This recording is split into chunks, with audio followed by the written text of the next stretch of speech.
This next part, we just want to briefly cover in any case, and you have it in the handout on the stages of implementation. But the only point here is that all of this takes time, and it occurs, you can't just will these evidence-based programs into being.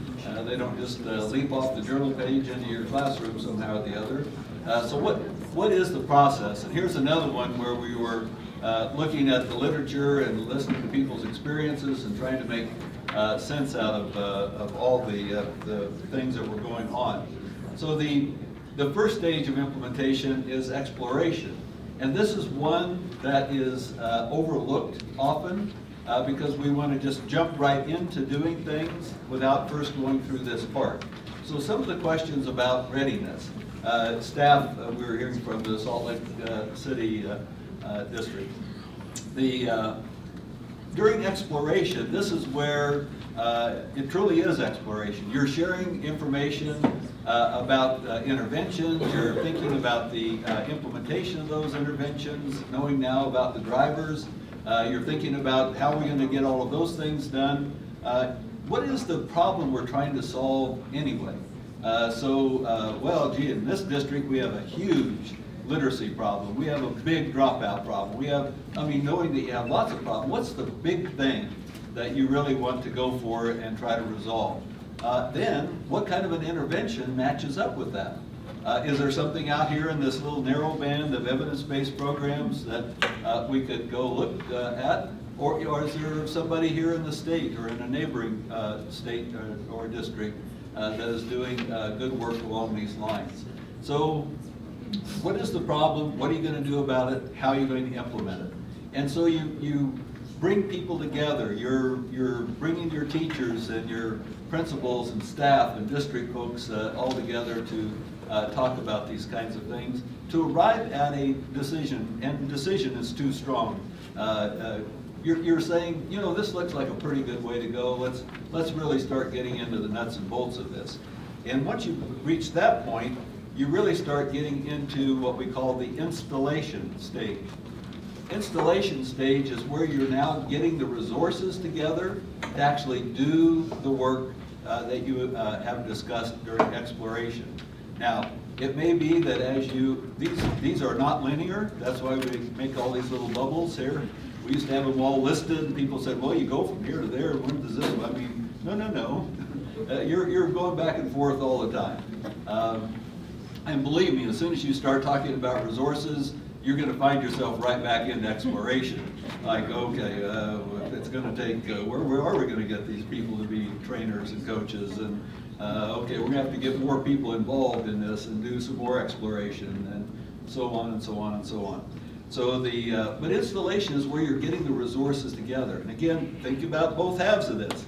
What do we need to do the intervention well? What do we need to do implementation well? If this requires a fairly dramatic change in how classrooms are run, we're going to do literacy this way, where it requires 90-minute blocks, and if the kids don't get it in the first 90 minutes, we have another 90. What does that do for school scheduling? I can tell you right now what it does for school scheduling. It makes a huge mess. So how are you going to do all of that? So these preparations are preparations for making full and effective use of the intervention that you have chosen. But you may look at all of that and say, gosh, if that's going to require all that, we better go back and rethink the intervention.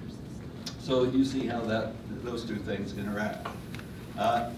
Once you actually start using the intervention, you have now people who've been selected and trained.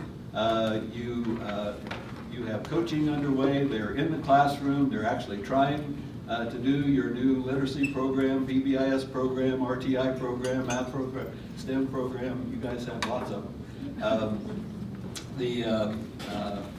But now you're into initial implementation, and this is that awkward stage where things are not comfortable. It's not comfortable for teachers. It's not comfortable for the administrators in the building. It's not comfortable for anybody because this is new ways of work being done for the first time. I tried to learn to play piano one time, and believe me, it didn't go well. And I gave up. even though I had a pretty good coach with my sister who understood music from birth. But she had all the talent, I had none. So, but you have to expect that things are not going to go well during this initial implementation. Your task here, this is where coaching makes all the difference. That's why we get the 5%, 95%. The 5% don't have a coach there to help them through this. And when we get uncomfortable with things, what do we do as human beings? We make ourselves comfortable again by going right back to doing what we did before training ever occurred. Nice idea, doesn't feel right, I quit. So we got to get through this awkward stage, as Joyce and Showers called it, and that's initial implementation. Now, once people get more competent, they start seeing the results of this. They get more confident in what they are able to do on a day-to-day basis. They get more comfortable with this whole business. The school environment starts to shift now with facilitative administration to help them do it better. That's initial implementation. Full implementation, for the few programs that have ever reached full implementation, this is where half or more of your teachers in a school, half or more of your schools in a district are using the intervention with fidelity. If you don't have a fidelity measure, you can just forget about full implementation, because that's a prerequisite. So full implementation, but half. And people say, well, only half? Well, we say, yeah, half. I mean, you have no idea what a high bar that is until you try it. Yeah. And you have a fidelity measure. People are doing this with fidelity, with good outcomes for students, and half of them are doing it now after the first year or two. That is fantastic. You want to do your happy dance on that day and put it on your calendar, because that is quite a standard. And mark it down, because what happens next week, one of your star teachers who is at fidelity is promoted to something else or leaves for another school, and now you're not at 50% anymore. So you're going to find yourself bouncing around at that level for a little bit before you are consistently above the 50% mark. 50%, by the way, is an arbitrary figure that we came up with, but so few programs are able to do this. We wanted to set it high enough that if you have half of your people or half of your organizations, schools in the district, for example, at this level, then the system itself, the school itself, has to have changed in order to support that and sustain it. And so we wanted to have it high enough that that whole organizational side of things had to come along. It had to be there to support it. So that's why we set it at 50%. All the time, again, thinking of not only about the intervention, you're thinking about the implementation drivers. And the other news is that in the literature, over and over and over again, from the time you first start thinking about making a change to the time you reach full implementation, should you ever reach full implementation, that takes 2 to 4 years. So it's not a recommendation, it is a fact in the literature. So, and this is where many of the policymakers we talk to are not happy. Well, we want to change now. Well, good. And all of your predecessors wanted what? They want to change now. Let's go back to the NAEP data and see what are the consequences of wanting change now. We've got a flat line. And so it's time to try something new and different. And here is a way to build capacity in order to start getting that 9-year-old line to move. That's going to move before I die. So I have to live a long time. Yes, ma'am? I just want to ask a clarifying question. I'm assuming that initial implementation is not pilot sites. No. Thank you. We don't like the notion of pilots at all, because pilots are something that's kind of an aberration over here. Initial implementation is the first example of our new way of work, and we're going to do more and more and more of that until it becomes the way of work. So there is the thing. And for initial implementation, for full implementation, the 50% That doesn't mean the other 50% of your teachers or schools are not engaged in this. It just means that they haven't reached fidelity yet. They just got hired. They just finished training. They are just going through some of this early learning that they need to learn in order to get to fidelity. So everybody's engaged in the process, just 50% have reached fidelity. But yeah, thank you for the pilot. So our Scaling Up Center, Rob Horner, George Sagai are co-directors with Karen Blasi and myself. Barbara Sims, Michelle Duda are principals along with us. So we want to share a few of the things that we're learning in education. And the first thing we want to talk about are these implementation teams. And implementation teams are at every level. There's a beautiful poster. If you can go out the do not exit door, which means you have to go around, but there's a terrific poster out here on the wall that really has this logic model neatly laid out. But it's an interlocking set of implementation teams. At the building level, because there you're focusing on teachers. At the district level, what do the district level implementation teams do? They help create building level implementation teams. What do the regional ones do? They help create district ones. So you see, but implementation teams, they all have similar functions. This is the salvation for implementation, and we think for human services. You don't have to have a different implementation team for literacy than for math. You don't have to have one that's uniquely there for RTI versus PBIS. You can have an implementation team that is there for all of those things that we know about today.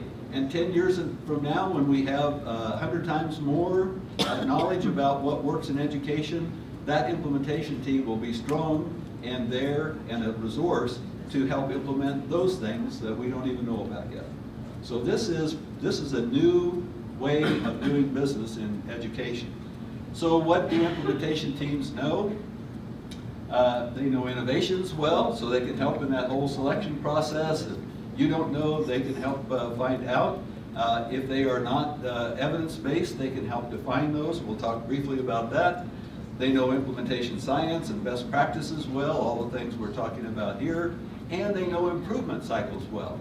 So as we were talking about with the training data, those data are there as much for the trainer as it is to say what the trainees learn, because you use those data to improve training. That's an improvement cycle.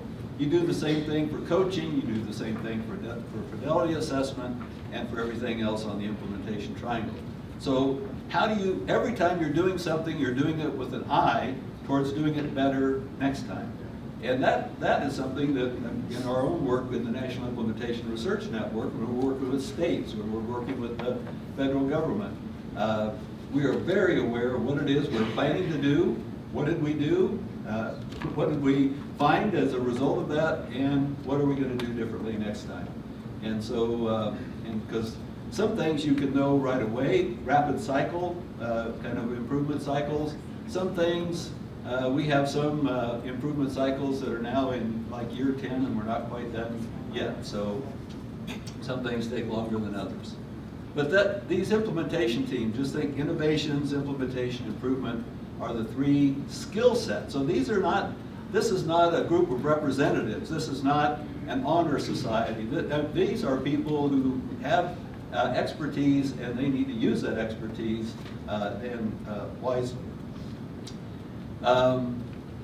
If you don't have an effective intervention that you can just pull off the shelf, that there's a terrific literacy program that's well demonstrated in the literature, et cetera, and even if you have one of those, here are the criteria that you need to really pay attention to if you're developing your own or if you're evaluating some of the programs that are in the literature.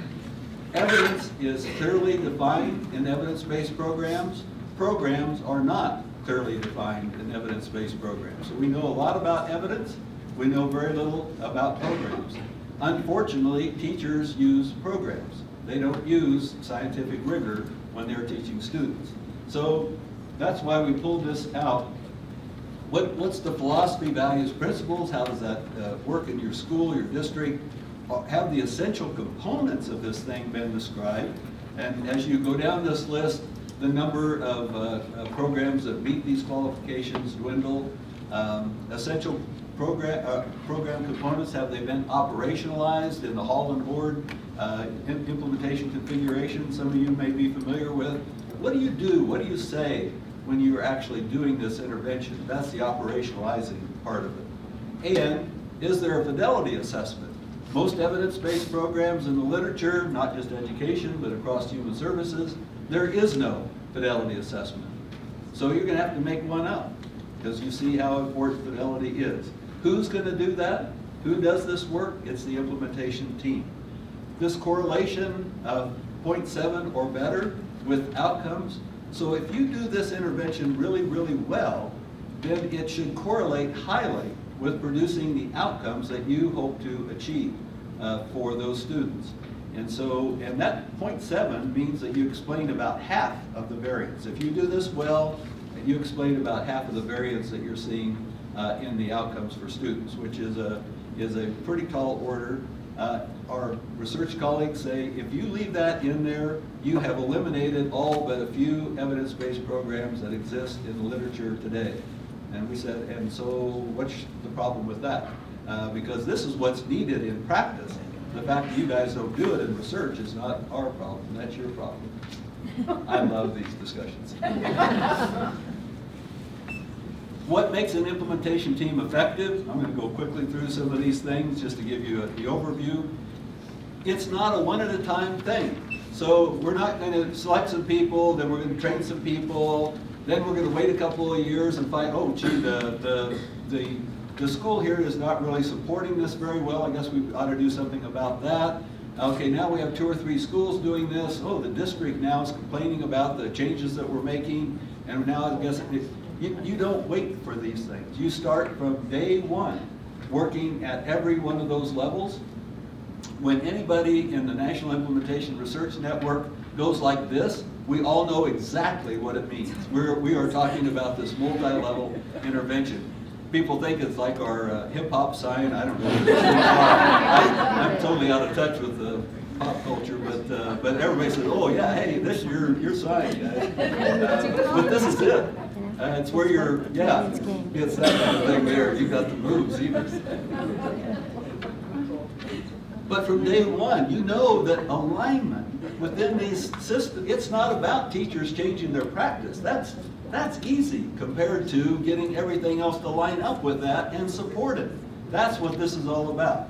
So it's already starting to work with the people at the policy level. It's already starting to work during that exploration, installation stage. You're already starting to work on how the school needs to start right now thinking about this and planning for how to better support teachers doing this new way of work in these ways. How does this impact HR if you're going to do interviews in the way that we're going to talk about? It just goes on and on and on. And so, but when these issues arise, I mean, when you're planning for it, who's helping you plan for it? The who is the implementation team. When the issues crop up, when you start into the action around all of this, who helps resolve these issues? It's the implementation team. That's why these are full-time people, and that's why they are busy beyond belief. We'll talk more about all of these things. The other thing is that not everyone is ready for change. We had the question comment earlier.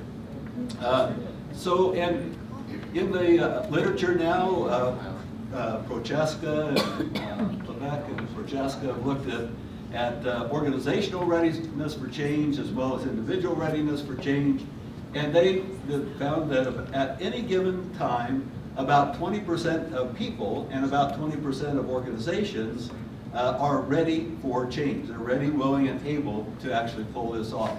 Well, here we are back again. Was that 5 to 20% that we talked about? If we're only going to be dealing with the willings, then we're going to have 20% that are going to be willing to take this on, make these changes, do the kind of work. And when they leave, then we wait for the next 20% to show up and we start over with them, and we are right back to our flat line. That's why we don't make progress. So who is going to help create readiness. We're not going to wait for readiness in the other 80%. Who is going to go there and help create readiness? So why, for those people, when you say in a group like this, you're all districts, who among you would like to be the first ones to try out the new yada yada program? 20% of you raise your hand, and the other 80%, and we go to work right away to do a lot of the implementation work that you're talking about here. That's enough to keep an implementation team busy. But you don't forget about the other 80%. Every opportunity you have to interact with those folks, you say, you know what, the other day we had this and you didn't hold up your hand, why not? God, we just went through all this change stuff and our staff's totally exhausted. To think of one more thing this next year is just out of the question. We got to give people a little break. But come back in a year or so. Okay, good, we'll be back in 2014. Others will say, we just do not have the resources for this. We are a small district. We have, you know, the superintendent is also the principal, is also the, I mean, there's no room here for that. Okay, I got that. So how are we going to get people to collaborate? So, but whatever that is, it is up to the implementation team. Remember, they're the ones helping you do this. We're not leaving it up to you to figure out how to solve all these problems. Because whatever these systemic issues are, remember, plugged in at all these levels, taking that information then to the people at the district and state level, say, we got a problem here. If we really want to reach all the kids in this state, we have to overcome this. And if it's a problem here in this part, it's going to be a problem in lots of parts of Utah. Creating readiness, big, big item. And whether that's with individuals, within schools, or within organizations within districts, or districts within state, or states within the U.S. for that matter, it's creating readiness. Why are we so hot about these implementation teams? Again, here's another thing that makes a big difference. If you have an effective intervention, you have that implementation team. Remember, that's where you get the good results. You can get those good results for about 80% of your staff, 80% of your schools, 80% of your districts in 3 or 4 years. Without that, there's a lot of data now cropping up on the other side. Without an implementation team, you have an effective intervention, and you get about 14% success in 17 years. Why do we have a flat line? Here is another reason why we have the flat line. So here again, like coaching, here is coaching kind of taken to another level. You have an implementation team that's there. These are the people who are going to do the work of implementation. They're going to make sure that coaching is done well. They're going to make sure that the discussions that need to be had during exploration are the discussions that are occurring, and so on and so on. So we get to choose now.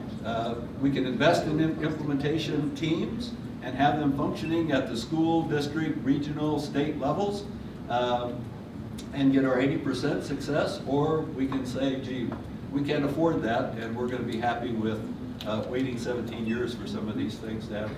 It was fascinating after we pulled these data out. We asked Rob Warner, George the guy, well, PBIS has been around a long time, and they have not had this active implementation team support. They've had their one little center, and they pulled off this absolute miracle of getting PBIS across the, well, U.S. and beyond. So I asked them to send me their data on the number of schools by year from the time that they started. They started in 1992, so this goes to 2009, 17 years. And out of the 90,000 schools in the United States, they had 14%. I mean, it was uncanny. Huge return on investment if we have implementation teams that have these competencies done this well. So let's look a little bit now at some exploration stage work. Creating readiness for change is a big thing. Pay now, pay later. If you don't do exploration work up front, I assure you, you will do it later on. Because all of those people who don't know what the heck you're talking about, why are we doing this? They're going to stop you dead in your tracks and insist that you go back and say, why are you doing this? What is this? How is that? If you skip over the installation stage and you don't have your resources together, as soon as you start into initial implementation, what are you going to find? Oh, we don't have the materials, we don't have the trainers, we don't have the, I mean, all of a sudden it's going to become real. So all of these things will go back and forth. So you might as well do it up front, because doing it later costs you more time and energy. There's a little chart here that we put in. I just wanted to make sure you had it in your packet. For assessing readiness, no way you can read all this stuff, and don't even bother. But this is on the NERN website, or maybe it's on the CISF, the scalingup.org website, and that's also at the end of your PowerPoint stuff there. I can't remember which one, but this is a handy way of kind of helping think through a lot of the things that we talk about. A lot of folks in districts now use this when they're thinking about making change in schools. So I just wanted to point out that this is a quick way. When you get down here in this little corner, it asks you to sum up some numbers and things. Don't let that determine anything. That's just the crudest indicator of people's interest and kind of where you might want to focus some of your attention. But that is not a way to make a decision. So data never make decisions. People make decisions. So you just use this to kind of inform that. Implementation mapping interviews. This is another way in districts, and we start with districts. District is the point of entry. Anything that is focused on one school at a time is a losing proposition. Don't you love that? Did you hear that? When I state things unequivocally. How did you say that again? Because if you don't, anything, and we've seen this again and again and again, everything that is being done at school by school by school, if the district is not in favor of it, what do systems trump programs? I mean, if that district decides after the second or third school that they're not really in favor of this after all, the whole thing goes away, and you've just wasted a ton of time and energy. So district is the point of entry for any of these kinds of changes. So, and it's districts is where we start with the implementation mapping interviews. And again, not to go through this in any kind of detail. You go on the Scaling Up website, you can find the implementation mapping interview protocol. There's some videos to demonstrate the use of it. But this is a way of kind of getting a feel for what is going on in the district. What are the kinds of initiatives that they're supporting? How are they supporting those initiatives? What are they doing? And you're not asking it in implementation language, you're just asking questions. You'll see in the videos, you're just really being curious about what is going on in the district. But this is a really good way and the regional implementation teams are doing this with the districts. So that's who is doing the interviews. Districts then do the same thing as they are looking at schools. But notice down here, if you can see, and you know, our very sophisticated scoring system here, 0 to 3, you know, and it's purely subjective. It's me making up these numbers. So don't, but at this point, it's not data, it's just information that you want to look at. These were 7 districts in Oregon. District number 7 is the best district in the state by acclamation. The district number 1 was one in improvement. And so had 4 schools out of their 12 in the whole district itself, and they lots of things. But you can see the differences. Performance assessment. Here we are again. Fidelity, the F word. Who has that? 2 districts had a pretty good system for assessing fidelity. Everybody else was some. And some meant that they had somebody who went around and did some kind of a performance check on something or another. Not necessarily even related to the intervention itself. So we gave them a little credit for that. But almost uniformly, but here we're looking at the intervention, the first part of it. What is the initiative that you have in the state? How do you decide to make these? So you're looking at how they do their business in the district, and then we're asking about the implementation drivers, so selection, training, coaching, performance. Next page, you're looking at the organizational supports and leadership. ESD supports. In Oregon, there are the education support districts. They're the ones that are one level up from districts that are supposed to be providing services to districts.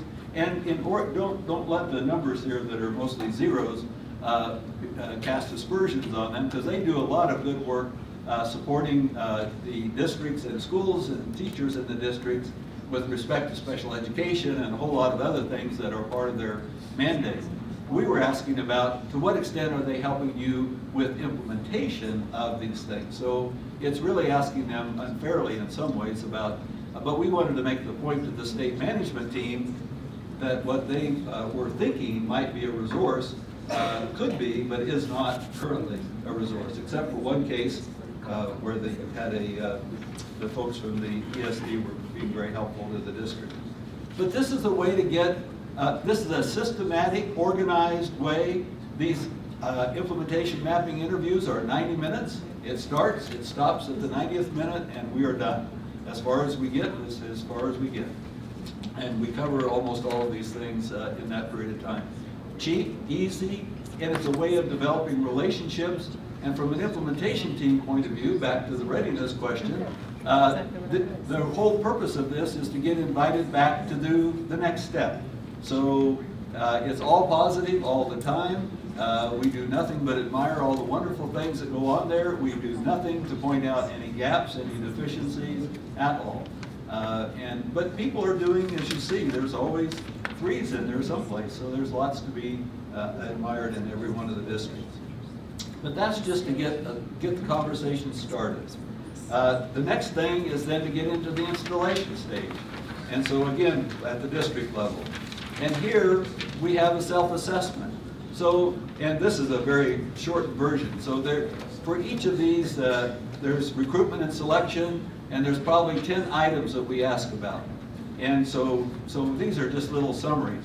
It says academic on the left, behavior on the right. These are the same three districts. They were doing some academic programs like literacy. They were doing some behavior programs like PBIS. But notice that there are differences. Same district, same school, same everything, and yet one intervention, it looks different than another. And the reason I want to bring this up is, well, for a couple of reasons.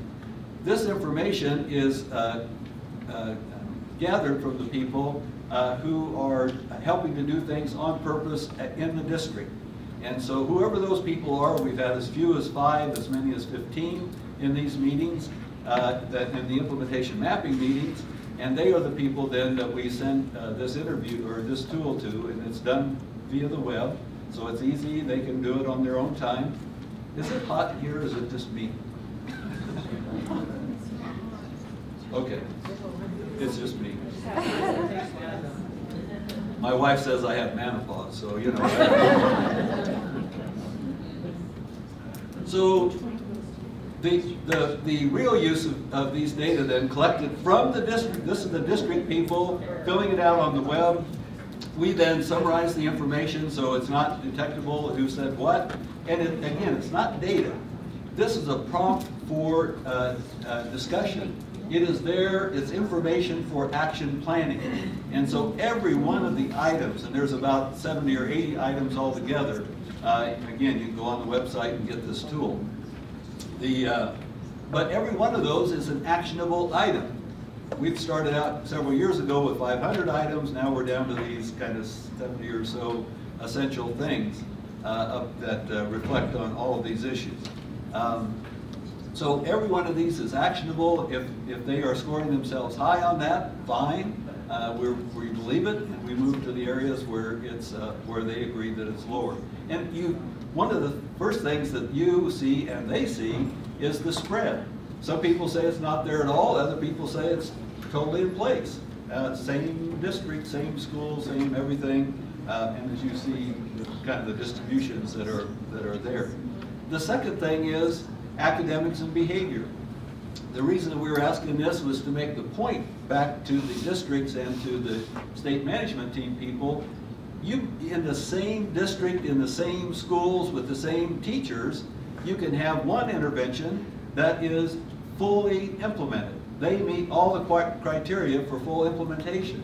You have another intervention that is in the exploration stage, in the same district, same schools. So some of this stuff that implementation teams are doing is very specific to the intervention.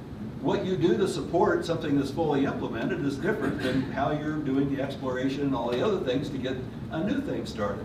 So there's different sets of activities. Does that make sense? Okay. So just because a school has done well with one thing doesn't mean that the next thing they try is going to be successful. That's, again, comes in with the implementation team.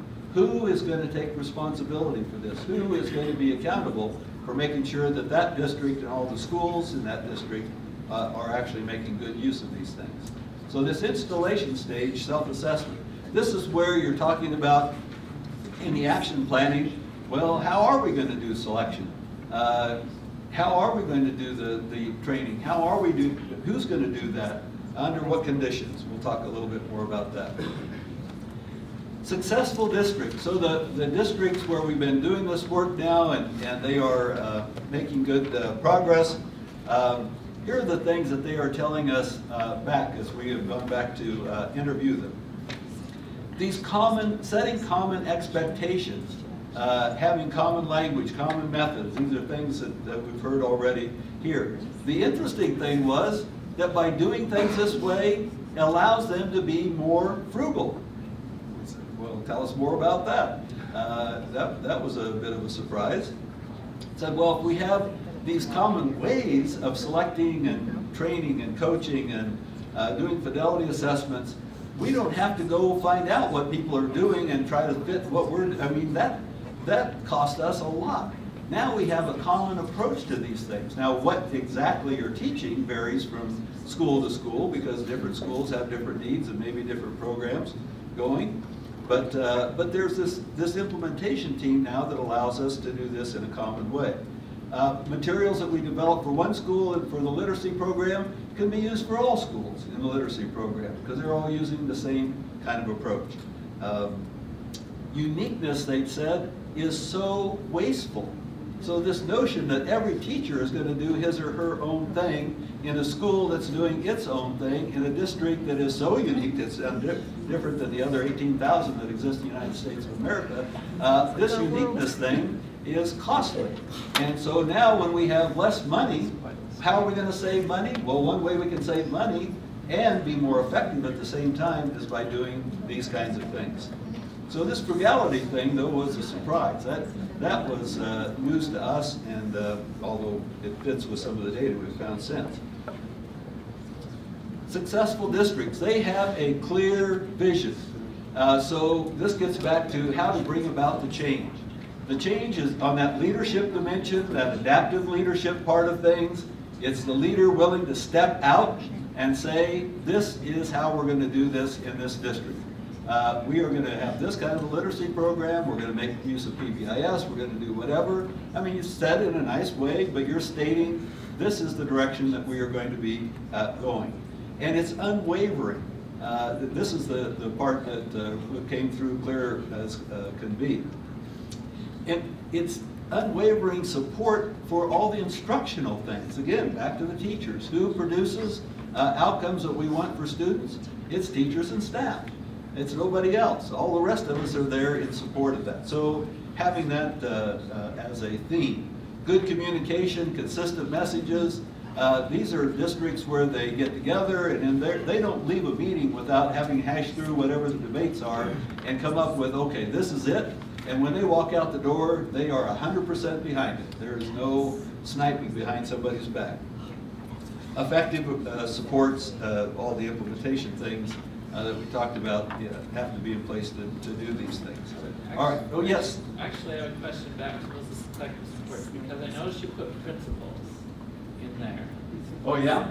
And Oh, good. Yeah. I'm wondering what some of those effective supports for administration principals, those in leadership capacities look like. There are some people sitting over here that could help you with that almost immediately. The thing though with principals are key to this whole thing. And so back to selection for principals, for example, how do principals get to be principals? Is that because they've been a successful basketball coach for the last few years and obviously have wonderful leadership abilities? What you want are principals who are instructional leaders. They know this stuff inside and out, and they are able to provide the kind of support then for teachers. You still need the community interaction and all the other things that some of the, I don't mean to take anything away from coaches, but but it gets back to selection is a key factor. And that gets us back into the HR kind of stuff. How is it you qualify to become a principal in this state? I have no idea in Utah, but in some states, you have to accumulate so many CEU kinds of things over and above whatever teaching certificate you had in the past. But it could be anything. It has nothing at all to do with instruction, has nothing at all to do with implementation, has nothing at all to do with knowledge. I mean, but you can accumulate your CEUs and get to be a principal based on things that have nothing to do with principalness, you know, once you get into behaving as a good principal. So a lot of support, and that's again why district is the point of entry, because districts have a lot to say about who gets selected and retained and how our principals evaluated. So selection, training, coaching, performance assessment, put principals up at the top of that because that's there's a whole series of things for them just like anybody else. So it only works when everybody is working together, common vision, common goals, common methods, and it goes across the board. Initial implementation. This is where, again, that awkward stage, things are tough, you're finally getting principals to get this into their schools and teachers to get this into the classrooms. But this consistency is the thing that people have told us is so important. To the extent that we depend on the unique abilities of teachers and principals and other staff to pull this off, you're never going to get anywhere. We're back to being flatlined again. This is where people have to learn how to do this. What is their role in this? This again is where the implementation teams become so important because they are the ones to help. Remember, you know, they're plugged in with our little sign here at all of these levels. So if the principals are not being as helpful to the teachers as they need to be, who then is going to take some, notice that and take some responsibility for helping overcome it? And that's the implementation team to get this started. Without that, how are we going to get this done across teachers, across buildings, across districts, etc.? I'm going to skip that. Full implementation. Here's now for those districts that have reached this. So this is your future. It may be your current situation, for all I know. So hiring for background in literacy and behavior. This is part now of the interview for principals as well as the other staff, as well as for teachers. Everybody is looking at this. It could be that they were a coach, but they also are a coach who knows literacy and behavior. But this is a big difference. But this is where the board then has to create this job description that has this stuff in it. I mean, this is why you need everybody involved. Hire on the basis of willingness to do the work as prescribed. This is not going to be the free-for-all we've had in education for 150 years. This is not going to be everybody doing their unique thing. Here in this district, this is how, these are our goals. This is how we are approaching our goals. This is the benefits we've seen for students so far. Next year we want it to be better, and we'd like to have you be a part of that. Are you willing to do these things, these ways, with this kind of support? And for those who don't want to participate, you help them envision a different future for themselves. Is that right, Bruce? I had the pleasure a couple of years ago of visiting the Ogden School District, and Bruce was telling me about the changes that they had made. And one of the changes they made was sitting down with people who were not performing too well and helping them envision a different future for themselves. So I've used this in 100 presentations since then, so you know. And I always give you credit. But that's such a gentle way of saying, I think your time here is done. But here is the thing. Here's the brilliance, though, of Bruce's strategy. We all talk about high expectations, and we all have them. What we don't talk about is the low tolerance that goes along with that. High expectations by themselves are wonderful, but if we continue to tolerate the inappropriate things, the lack of effect, the harmful things that go on, we are still going to be flatlined. So we have to have high expectations, and we have to have low tolerance for those people who are the non-performers, underperformers, harmful performers. So it's high expectations and low tolerance. We'll get that line to move. So Bruce got that figured out, but I just love that quote.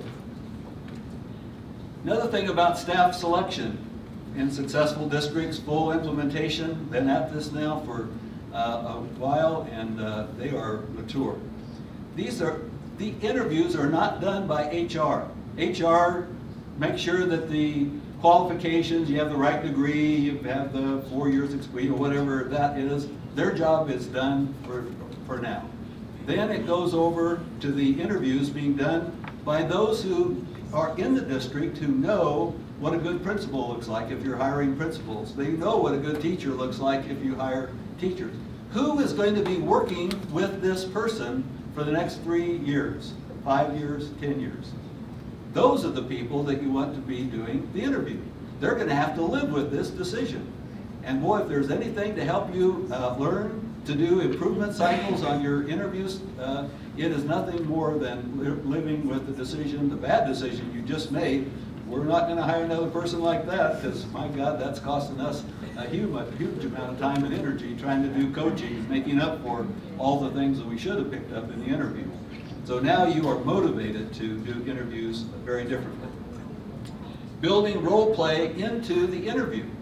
This is another thing that is almost universally absent. HR does not do much of this at all, and few of the other folks beyond that do it. But it doesn't have to be elaborate.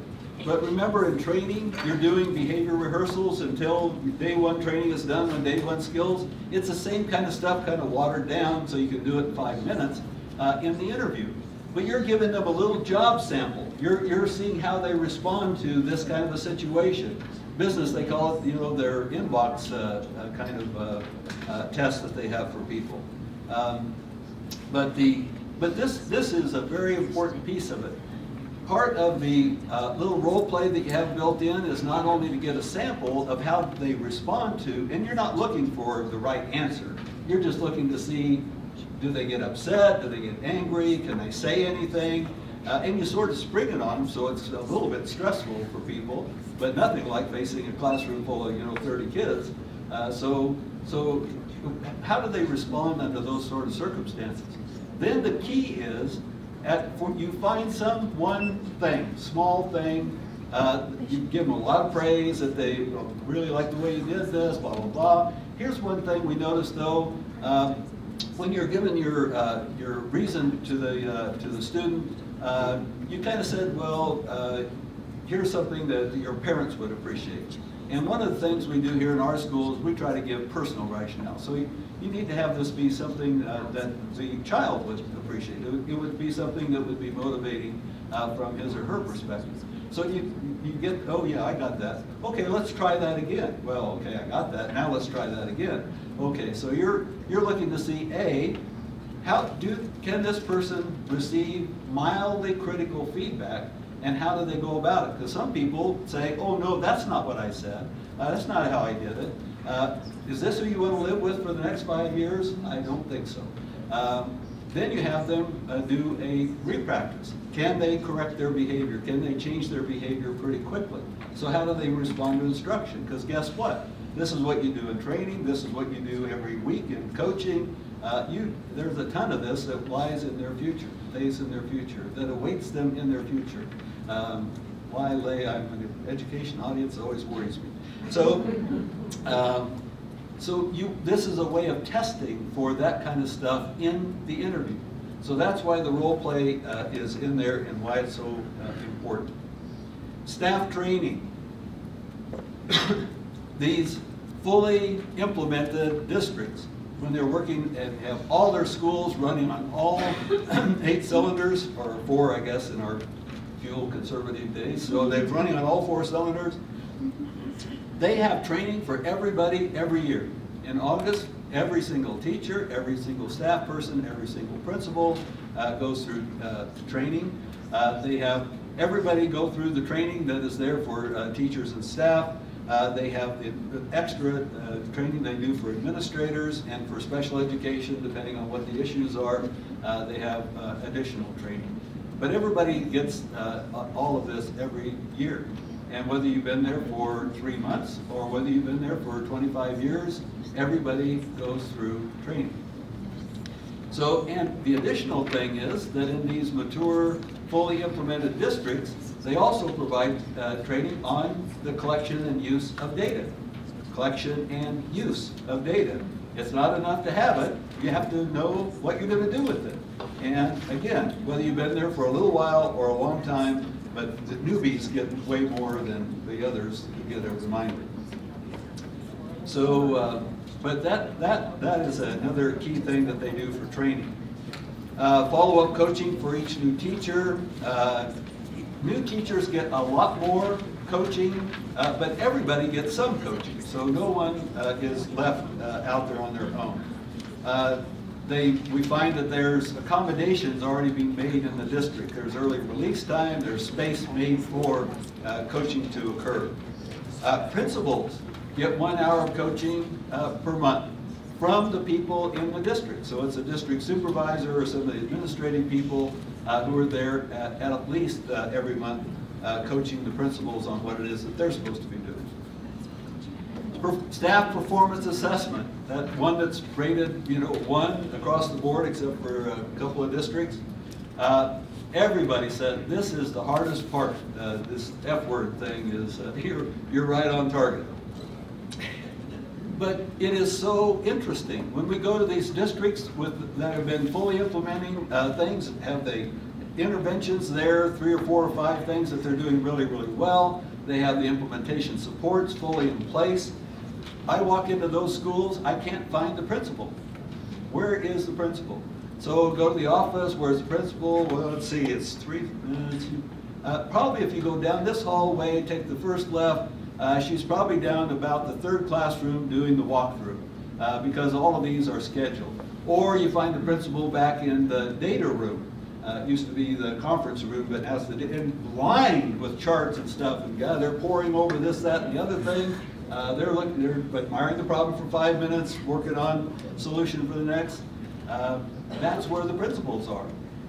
Go into the other schools, where do we find the principal?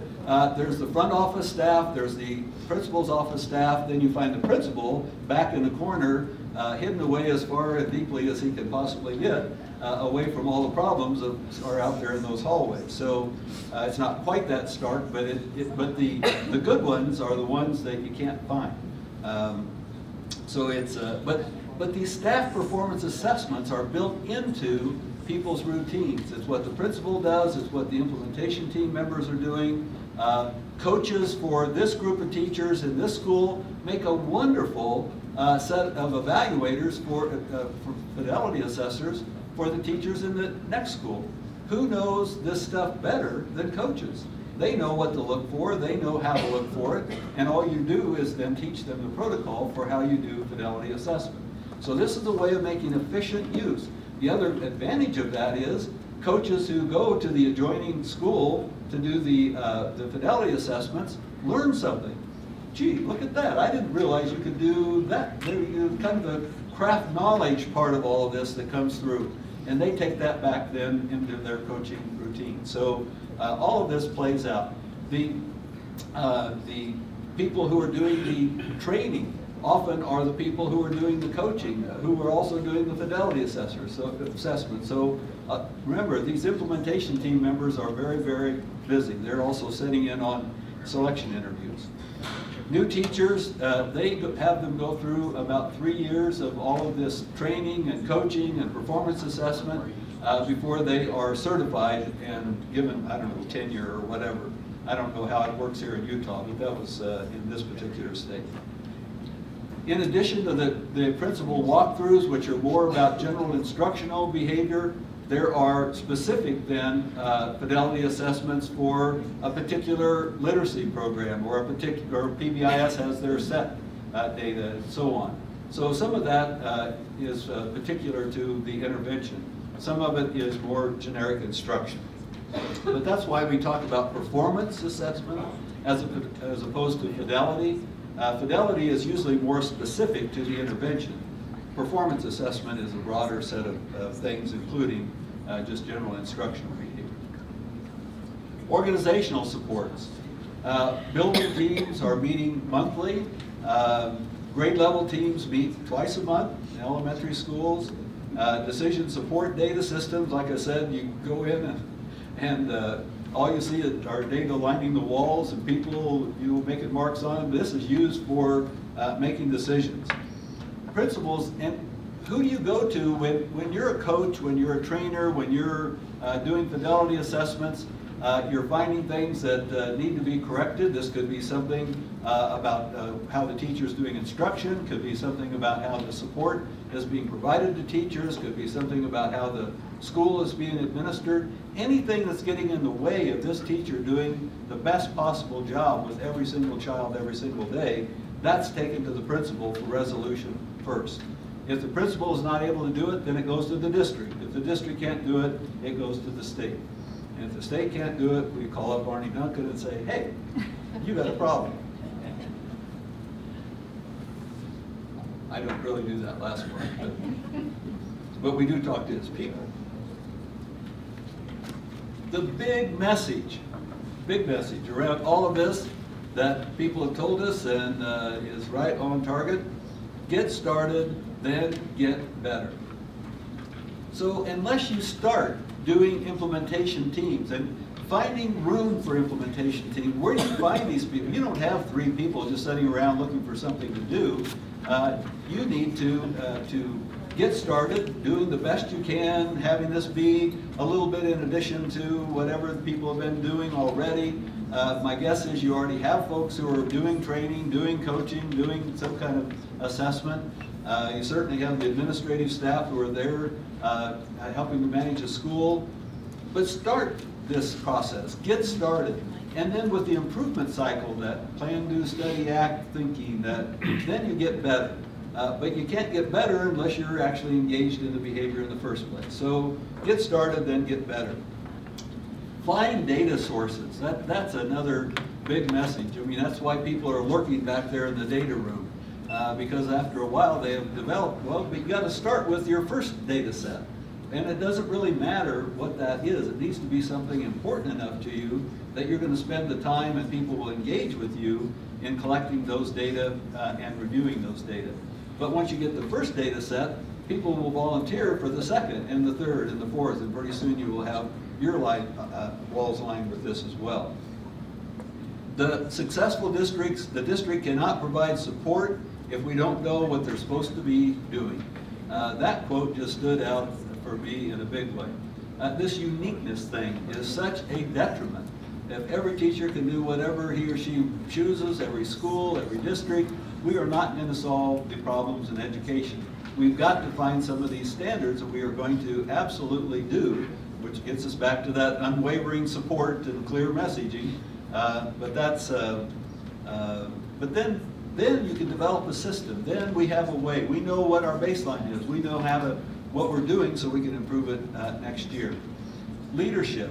Principals are instructional leaders first and foremost. So all eyes on the data, these common methods, supporting the team, creating the culture. Principals above all, and district superintendents as well, need to model the very behavior that they would like to see everybody else to engage in. So are they looking at data or not? Because if they are, other people will take notice. Are they attending the training sessions? Oh, well, gee, if they're there, that must be important.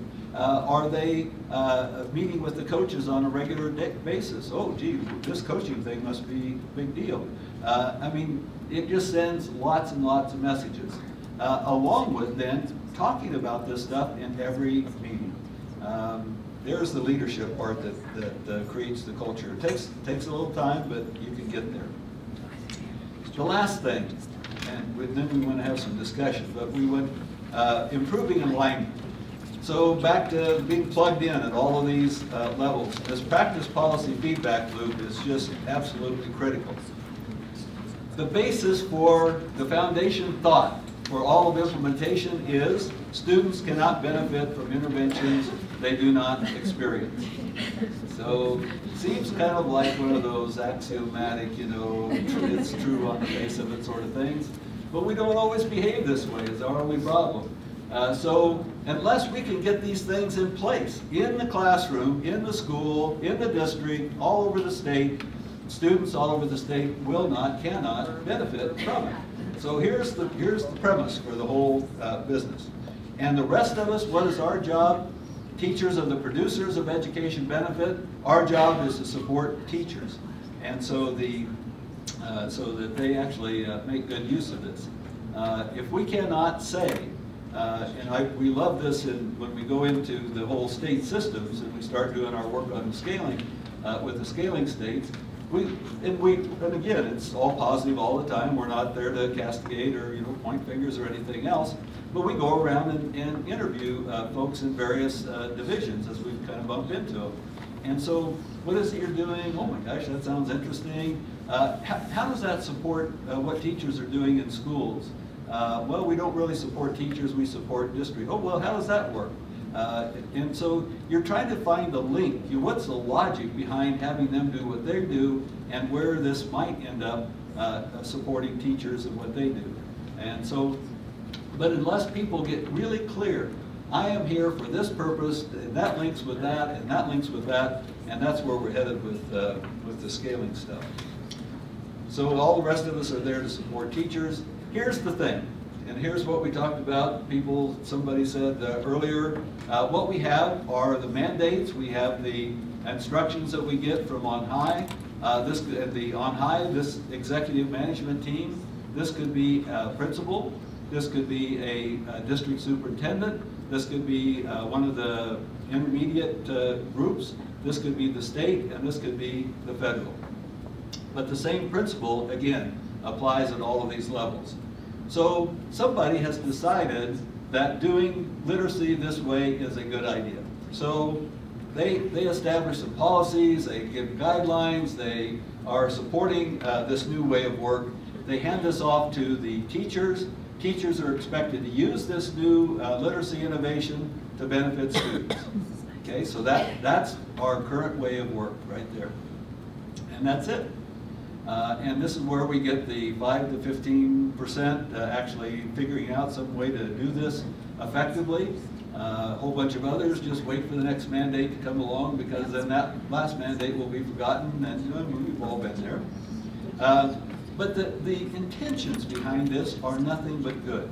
So it's just the outcomes that are poor. So we have to watch this part. So the first thing that has to change is we have this external support. Here's the finger sign again, all of them. Yeah, I saw where you're going with that. But notice what else came in with them. The implementation team came in with them. So it is this implementation team. Now, the very first thing is you have to demonstrate the value of the implementation team. So here you have it in a district. These implementation team members are now doing their work with the teachers, who are now making good use of the innovation, and you're producing good student outcomes. So that demonstrating the value of this in that first district is so very important. And whichever district is probably already doing a whole lot of this would be a great place to start in Utah. But having this implementation team, here are the people who do the work. Here's the work they're doing. It's the work of implementation. And here are the outcomes for teachers, fidelity, and students in terms of literacy and so on. So getting that established in the first district, absolutely essential. Now, what happens when the implementation team starts doing its work? You start bumping into the things in the system that are impeding the work of the teachers, the work at the school level, the work at the district level. You're starting to bump into systems issues. Now, where do you go with that? Remember that systems intervention thing? There has to be an outlet for this. It can't be that we just complain about it. It's one more thing to gripe about over coffee, in the morning. So here is where, as we examined the literature, and we talked to people literally all over the world about this stuff, when systems are working well, when you've changed whole systems, what did you do? How did you go about it? We scanned the literature, a whole lot of failures, a few successes. But and here we were back to making lists and then trying to make sense out of it. And finally, the secret to success, and you have to watch this part, was a practice to policy communication loop. And everybody that was successful had created a form of this. And lots of people are doing this already. We're presenting this in Virginia to the Department of Education, a bunch of people there who are district superintendents. And after this, that one district superintendent said, oh, well, now I get it. You're talking to me about Feedback Friday. Well, tell me about Feedback Friday. Well, every Friday, he went around to one or more of the schools and visited there, and he personally was creating his own. He was the practice to policy communication loop. He went there seeking this out, but that was dependent, again, on a person. As soon as he leaves, I bet Feedback Friday goes away. So we have to build this in as a way of work. This is part of, and here let's talk about the state management team up at the top. And this is the work that we do within the scaling project. So as the implementation team bumps into these issues, they then have a place. And this is part of the deal that we strike with the state, is that when issues arise, is it okay for us to bring this back to you for solution? Not again, we're going to admire the problem briefly, the same thing applies, and the rest of this is going to be action planning to find a solution. Now, we will also come with recommendations for some of the solutions. We'll also bring some of the people who are the directly involved in this as a problem, because they can explain it way better than we can. But what we found is that an important part of this is the fact that the implementation team, as we say back in North Carolina, they don't have a dog in the hunt. So they're not there to advance the cause of the teachers union. They're not there to help the State Superintendents Association get something. They're there for one reason only. They are there to improve student outcomes. And that is their stake in this whole thing. So when the implementation team members go to the state management team and say, you're asking us to do this over here, here are the problems, and they're your policy problems, the things that are built into the system right now that are getting in the way. And out of the 45 things that you and your folks at the practice level have talked about, here are the 2 that we prioritize for this month. And every month, this communication occurs, every month, month after month after month. Now, once this is started, things then that are issues raised at the state management team level, some of those things can be resolved pretty quickly. They can call somebody who calls somebody and they can fix that rule or change that funding practice, what have you. Other things take longer. But once something goes on the to-do list, it stays there until it is to done. And so it is so some things over time start to accumulate. And then you start to try to figure out, well, what's common there? What is it about those kinds of issues? Well, they're all federal. Well, okay, now we have to get the ear of the federal government. Or they're all over here in the licensing or accreditation unit. That's where they are kind of piling up. Well, now we know where to go next. So out of this, though, by resolving these issues, you then bring about systems change. I mean, one piece at a time. But you're changing the part of the system in a functional way. What is getting in the way of the work in the schools, in the classroom schools and districts? Those are the issues that need to be resolved at the state level. Now, some can be resolved right there at the district level and so on, but you've already taken care of that. Now that's the stuff that's left over that goes to the state. But you have to have the outlet. There has to be a place for those issues. Once you've detected them, you have to have a place for them to go, and to go for resolution. And so that, and the stuff down the right-hand side are just a few of the things that have cropped up in the beginning parts of this. But this systems change business, now there is a method. There is a set of things, and there's a protocol for how to do all of this, by the way, that is, well, if it's not on the website, should be soon. But it's getting people to agree to this at the upper level. It's getting the work done at the practice level in classrooms, schools, districts, and then to get this whole thing in motion.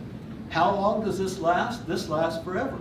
We tell state management teams, this is your new way of work. And so this is how you need to do your business from now on. And so, and this cannot be pro forma. This is why things that go on the to-do list stay there till they're done. Because after that list grows a little bit, we find that gets to be kind of embarrassing for some state management teams, which is not all bad, because they start, well, are other states like this? Well, other states, you know, they have their problems too, but their list is a little shorter than yours. So, but you know, here we are in a different state, and everything's different, and so we cut them a lot of slack. But on the other hand, they start resolving problems more quickly. But it takes everybody's agreement on this. So the people at the practice level can't just go there and complain. That's not it. It's constructive. So here's what we've noticed, 5 minutes to admire the problem. Here are the things that we think might be useful alternatives to this. It's up to you guys here at the state management team level to decide what those solutions might be. It's possible to do this. As a matter of fact, it is quite doable. The first go around with this for scaling up, a lot of the things that we're describing here today took us 3 years, 4 years to learn. As we are going into our first, we have one new state now, it happens to be North Carolina, that has just started. We are doing in year one, we are not even 2/3 of the way through year one. We are already doing things in year one that it took us 3 years to do in the other states. Because now we know what to do. Now we know how to go about it. We know who needs to be impacted by this, that, and the other thing. So we have protocols for all of these things now that we did not have before. So just like that 80% in 3 years versus the, I mean, we're squishing things over into that. And we truly believe if a state management team is really dedicated to this and they invest in the first implementation team, actually pay for it, that a state system could change in about 5 years. I mean, every student, every school in that state will be well on its way towards receiving the benefits that you're looking to achieve. That's a hypothesis right now, but we think it is quite doable. But it's going to take an investment up front. I mean, you have to create the new while you're running the old, and it's investing in that new capacity. But now we know a lot more about what that looks like and what needs to happen to actually produce it. The flow of the work. This is something that we have learned was frustrating as could be at the beginning because you always start out with so many adaptive issues. I mean, you're talking to people who are hearing about implementation for the first time. You're talking about systems change. You're talking to teachers about changing their, I mean, adaptive issues everywhere. Now you're actually getting into the work of implementation. You're in the initial implementation of teams and getting them up and running. And things get to be a little more technical. Well, exactly how do you do training? What are the technical aspects of coaching? What does this fidelity assessment actually look like? Now you're getting technical. Now, once you get those issues in place, or those technical problems kind of resolved, and you get them in place, then you bump into all the things that people didn't know about until you started doing it. And now they say, well, let's see, how does that actually, fidelity and union rules about teacher performance assessment, now this was an issue that you didn't hear about before, and now you do. So now you're right back onto the adaptive issue side. So you see, and it's no mistake this looks like the infinity symbol, because it goes on forever. But just be prepared for it. So some lessons learned. The biggest thing we learned out of our experience, we started at the state level. That was our point of entry. We started working at the regional level next. I'm a German family, and I'm a very stubborn person, and we persisted about 1.5 years doing things that were ineffective, and I take full credit, blame for that. But what we learned after we got past that was go to work right away in districts. That is where the point of entry is. That's where everything dealing with schools and teachers is going to happen, and that's where everything on up to the state level is going to happen. So here we are with our SISEP, scaling up fingers now in all of these pies. But we have learned to go to work right away in districts. In North Carolina, our newest scaling state, by the end of the first year, actually the first academic year, we will have 3, maybe 4 or 5 district teams that are already formed and starting to function. And that didn't happen until year 3 and something in the other states. So already we're seeing the benefits of this. We're doing a lot of work in California with the child welfare system for the state. And right there, we have taken these same lessons and now applying it into child welfare. Yep, we're working with the state. Yep, we're working with the regional folks. But we went to work right away at the county child welfare level. And now we're going to build it out both ways there in the same way we're doing in education. And here we are, barely into year 1 of that activity. And we have, well, one functioning in Fresno County and the other one that will soon be there in Pomona. So this is a big lesson, though. Go to work right away in the districts, create that first team. Everything else will start to flow out of that. The issues will be there to solve. The benefits will be there to see. So, for you all, what are the interventions that you're going to use? And it sounds like you're using many of those already. How are you going to support the teachers? And the implementation teams will be a big part of that, because that's who's going to be doing the work. But again, it's thinking about every district, every school, every classroom, somehow to benefit every child, because that's how we're going to get this that curve to move sometime before I pass away. So you might have to come to the old folks' home, Hey, remember talking about that curve? We finally got to go up. Oh, what? So anyway, you'll have to come visit me wherever I am and tell me that hey, it's happening. Yeah, early wins. Oh yeah. So how does the emphasis on fidelity kind of square up with get started, make it, and get better over time, and getting some early wins up front? The early wins one is easy, because you get that by having high fidelity performance. So the early wins is getting the implementation team there, having the implementation team start to function, achieving some high fidelity, and hooking that fidelity with student outcomes. That's the thing that really is convincing for all the policymakers. If we do this at this level, then we get these outcomes for students. If we don't do it at this level, we don't get these outcomes for students. We get poor outcomes. So hooking this up in the minds of the policymakers is a very important thing. So the early wins piece includes fidelity. Now, get started, get better.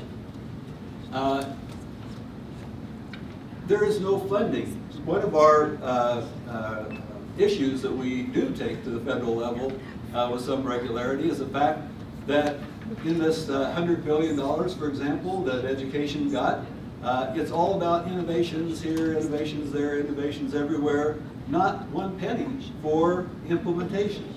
So when we go and talk to them, we make as clear a statement as we possibly can while still remaining polite, that this is doomed to fail. And there's a whole history. We can go back 50 years where 500 million spent here, a few billion spent there, and what are the outcomes of that? Nothing, because no one is invested in the implementation part.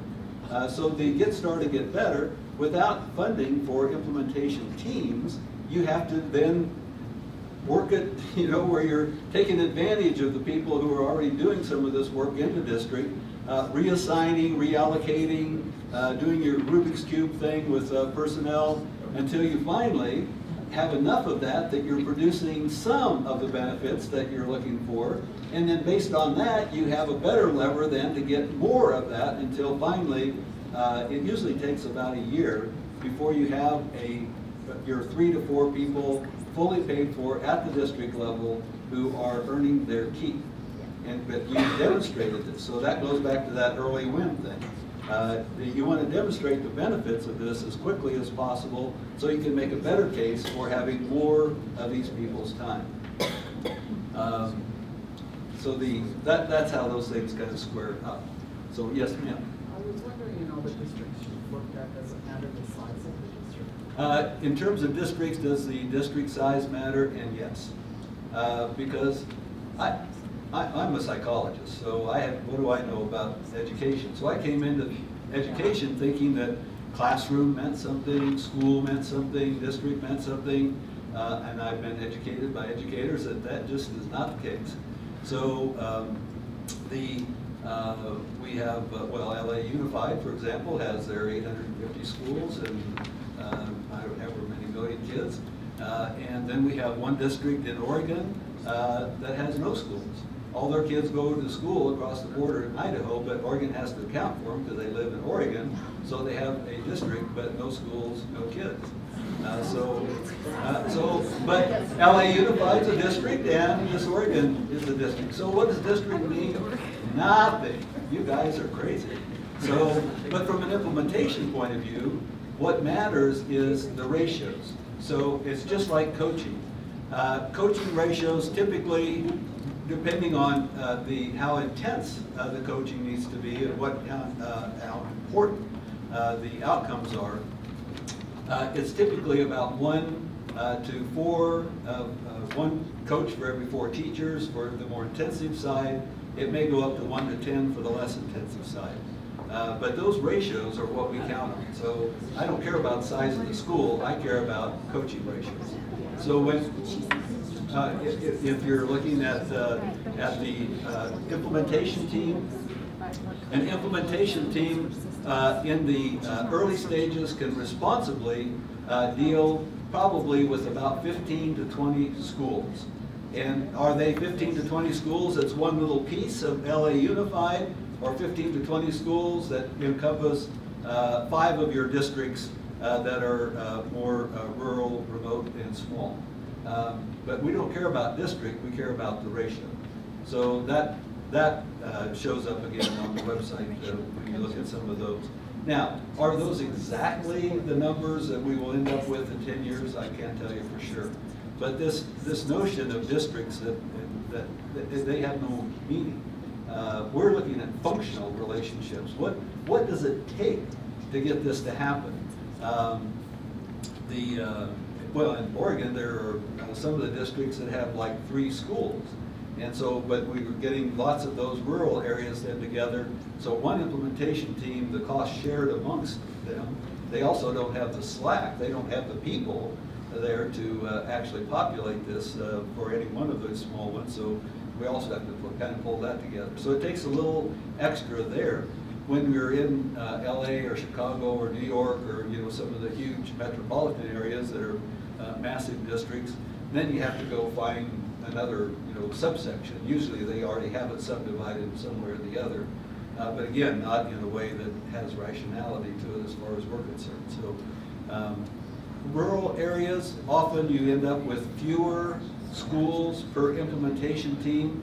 because access is difficult. So how long does it take to get there?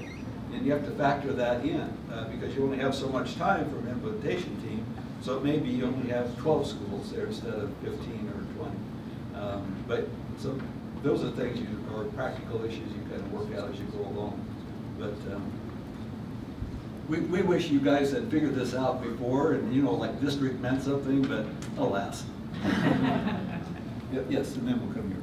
So I just have a question. I want to kind of talk shop for a second. Oh, yeah. So we have building implementation teams in our district. And when you talk about the ratio, if we're looking at like a distributed leadership model, we do have the ratio of one person on the team per every 4 teachers. Good. But their time is not freed up to exclusively coach. So can you talk to that issue? Implementation team members, these 3 to 5 people that we keep talking about, or I keep talking about, they are the ones who are accountable for making sure that all these things happen. They are not necessarily the ones who do every single thing. So implementation team, there's a little mantra for them. You either do it, or you find it, or you create it. So for the things that you can do, you just do those things. You're going to do the training, you're going to do some of the coaching, you're going to do fidelity assessment.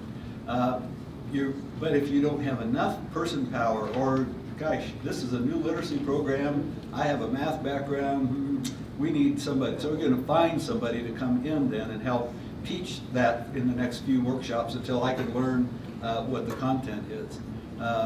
But if it's not available, if no one has created a fidelity assessment, you're going to have to create one. So wherever the gaps are, it's not a showstopper. You're either doing it, or you're finding it, or you're creating it. And so those are the things that you.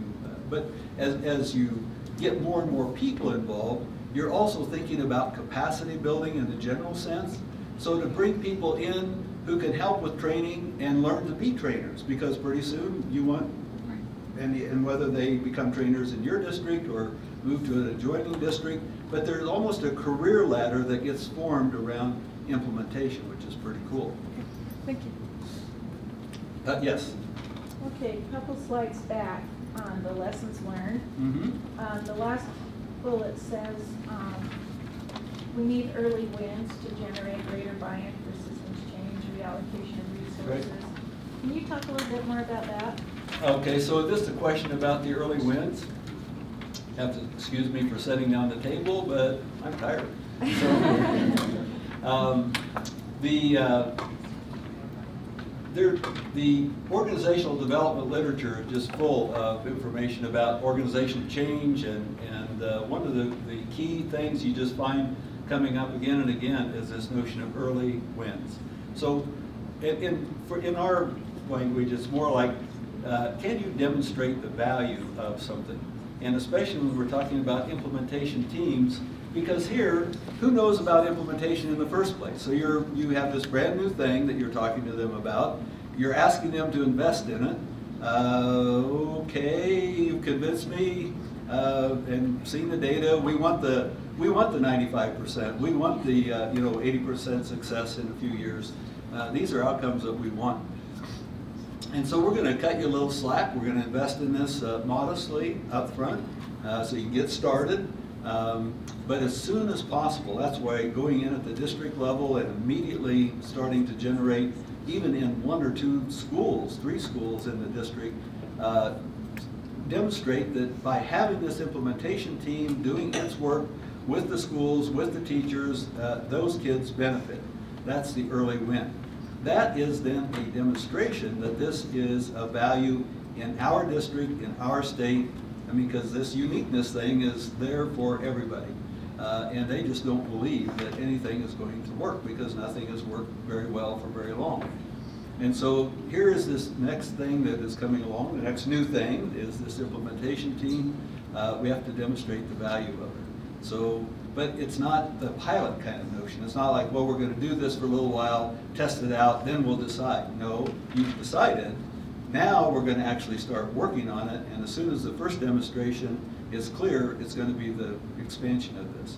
So we like to when we're going into a state, We like to pick 2 or 3 districts that are willing, and we go through the exploration stage process with them. We want them to be closely aligned geographically, because we can get there easily. I mean, back to our, we're now doing the coaching for districts. And then within each of those 3 districts, we'd like to have 3 schools, sometimes 2, but usually 3, that they are going to be, and you go through the exploration stage with them, etc. So we have 3 districts, 3 schools, each gives us 9 schools, which gives us a bunch of teachers, which gives us a bunch of kids, and you can demonstrate to the state management team and to others the value of all this. So that early wins, though, that needs to come pretty quickly. Most of the real work takes the 4, 5, 6 years that we're talking about, especially at a state level. But the persuasion part of this, the convincing part of this, happens a little bit before and then immediately after the state decides, okay, we're going to try this. How many states are ready for this is a big question. Because our first go around, we had 37 states that were participants in the selection process from the beginning, 16 that actually submitted our little request for participation. We called it the 10-page thing that we asked the states just to, if they're interested enough, they ought to write 10 pages about something. And then we went and did our visits as part of the selection. So that was our exploration stage. But 16 were pretty good candidates, actually. So we think that there's going to be enough to get this going in our first scaling states. Then there's enough where we're busy now creating readiness, actually, in that next round of states. But those early wins are so important. And for us at the state level, we're able to now start to demonstrate from that whole series of things, from the state management team to student outcomes. So. Thank you. Yes, ma'am. My question is for Holly. Yeah. Holly. You said that you feel like you have a team that would give you that ratio. Yeah. Can you tell me what positions you feel like that those team members hold that would be able to give you that ratio? Well, so we've tried to evolve. We have building leadership teams in each of our buildings, and so at a comprehensive high school, we have 20 people on that team, and they are meeting with us as a district team and with their principal with a district external coach on that team. So the roles are specific to the functions at the schools, but I can share more details with you. When they said 1 to 4, initially I was like, oh my gosh, we could never get there. And then when I started problem solving in my head, I thought, no, we're already there. We just need to build the capacity of those individuals at the building so they recognize their role as implementation drivers. The most difficult thing that you will ever do is doing these things for the first time. And so in the beginning, you want to have your coaching ratios a little tighter. So on the side of 1 to 4, 1 to 5 maybe. Once you have people who've been in place, the system is there, this now is standard practice, not innovation. Now you can thin this out and you can probably get closer to the 1 to 10. But everybody always gets coaching. So it's, but some cool things have happened as more people, especially in these fully implemented districts, where these professional learning communities have evolved. As a result, now using professional learning communities to generate this stuff is problematic. Having them be coming after where everybody has learned the skills, they know what to do, they know how to go about it. Now that mutual support thing works really well. So there's variations on the theme. Yes, sir. Similar kind of question, but more at a district level. You talked about the district implementation team ratio. Seems to me you can handle about anywhere from 12 to 15 roughly schools. 20 sometimes, yeah. 20 depending on the district. What types of roles are on that district leadership team and how do they function in relationship to the schools? Well, remember, we're talking about an implementation team in the district. Right. So some PBIS folks, for example, they're so pervasive now that this notion of a district leadership team is pretty well ingrained in some districts. What we're talking about is similar to that, but different than that. And so at every level, there's always the people who are the appointed, elected, whatever, leaders at the state level, at the district level, at the school level. And we have an implementation team at the state, district, school level. And in addition to that, then there is a work group that is kind of part of the administration and part of the advice giving and support for the implementation team. And this work group often has members of the people who are representing, well, say at the state level, I'll give you that version. At the state level, it's a representative of the State Superintendent's Association, Principal Association, any of the unions are involved, any of the organized parent advocacy groups,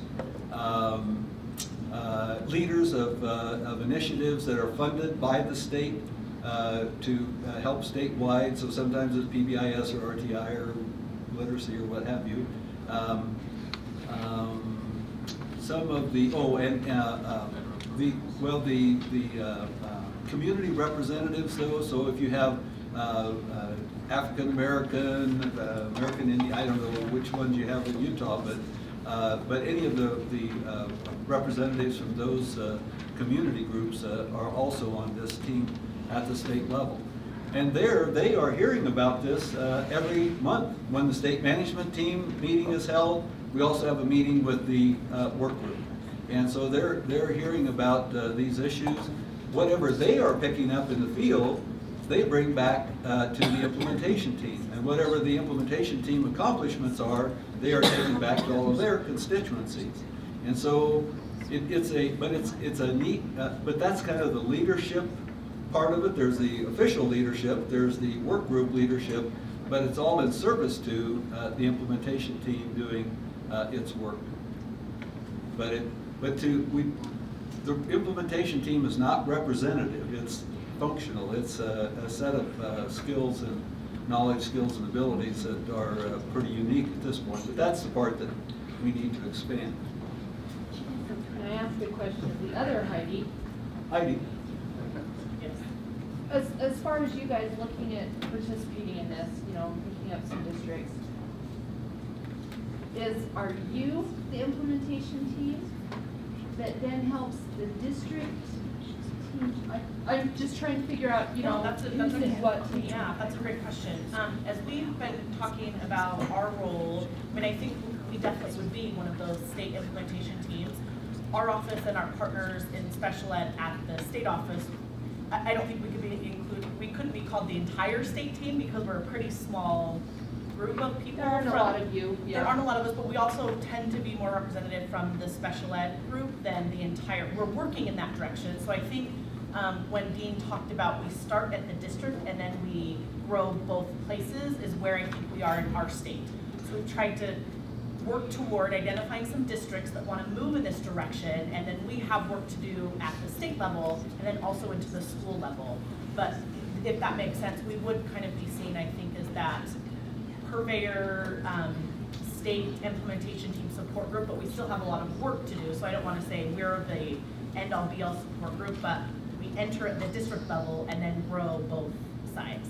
Is that helpful? Yeah. Okay, thank you. So much of implementation work, people ask us, well, is this top down? Because it seems kind of that way, or bottom up, and we say yes. I mean, it's top down and bottom up, because when you look at that communication loop, you're really doing the work at the practice level to inform policy, but you can't do that unless policy says this is something that ought to be done. So you're always working both sides of this.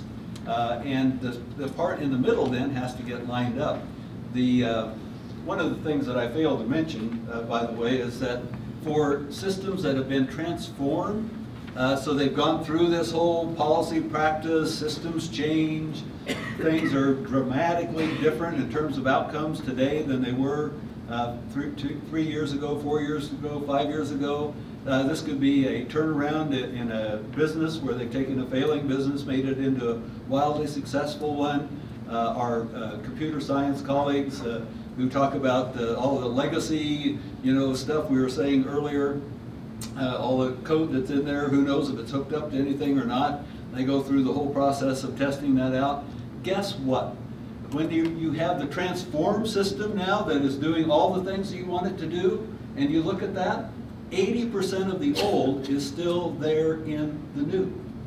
The only thing that's changed is 20%. You've gotten rid of stuff that was non-functional. You've brought in things that are now facilitating the work to be done. So 80% is the same, 20% is different. Now, the problem is nobody knows up front what's the 80 and what's the 20. What do we keep? What do we get rid of? What do we have to put in its place? So how do we know that? You know that through the experience.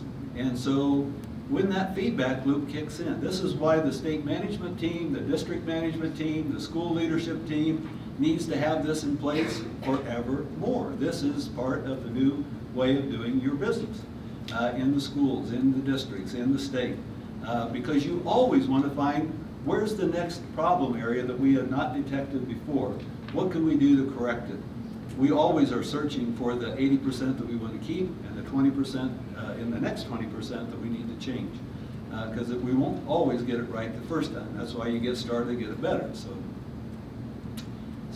But that 80-20 thing was a big surprise. I thought, oh gosh, 80% was still there when they were all done. But it makes sense. I mean, not everything we do is wrong. You know, many of these things are there for really good reasons, but we need to rediscover what those are and highlight them and know that they are there and make sure that if it really is important for our outcomes, this is not something we're going to give up lightly.